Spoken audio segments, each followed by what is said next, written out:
Gusto mong matututo?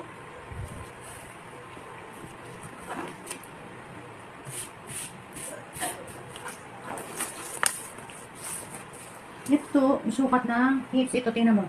Sukat ng hips. Ha? Ang sukat ng hips ay 11 and a half.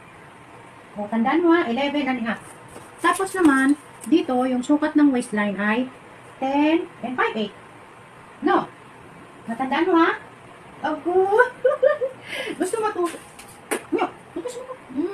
Asus. Asus. Yan. Sige, halika natin. Ang haba ng blouse ay, dito tingin to. Dito tingin. Ang haba ng blouse ay 26 and a half. 26 and a half ha? Tandaan mo ha?